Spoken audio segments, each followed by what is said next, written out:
Hello everyone, thought I'd record a quick video. Today is currently Eid Al-Fitr for those of you wondering. So I know many of you have offered me food over the last month and I've had to refuse since I was fasting.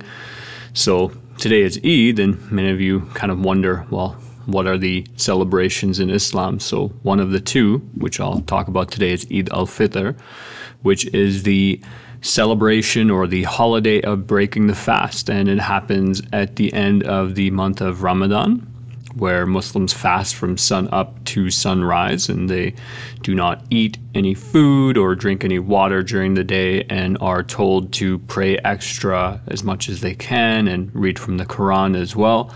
So if you see a Muslim friend in the hallways, or if you have a Muslim friend, most Muslims, I believe, are celebrating Eid al-Fitr today.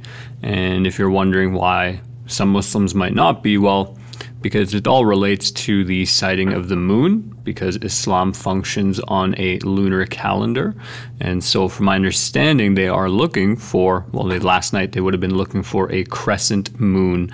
So that is a partial moon, and I think that's after the full cycle comes back and whatnot. I can't remember my moon cycles right now, but typically Muslims on the day of Eid al-Fitr will go to the mosque. They'll offer an extra special type of prayer that Muslims would offer.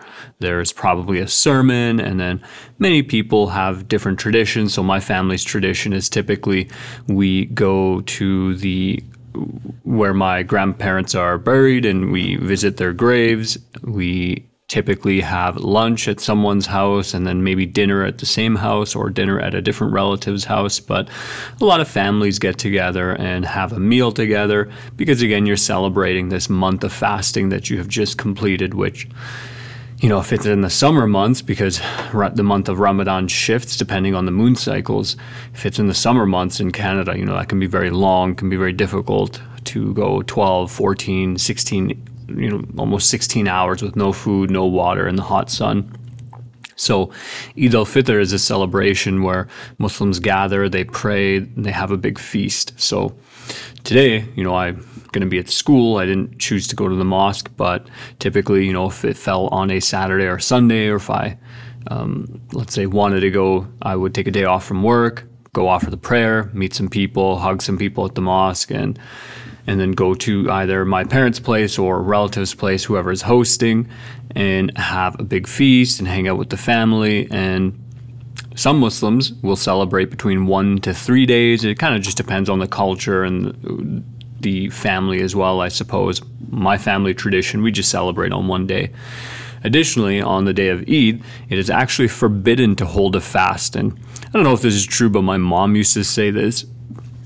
I would have to double check, but apparently, on Eid is the day that Satan fasts. So I don't know if that's true. Maybe that's just some nonsense my parents told me, but I think that's kind of funny. But again, kind of relates to the fact that Muslims are obligated to not fast on the day of Eid al-Fitr. It would be considered haram or forbidden. So hopefully that clarifies some of what you were wondering about the day of Eid and the month of Ramadan, the fasting month for Muslims.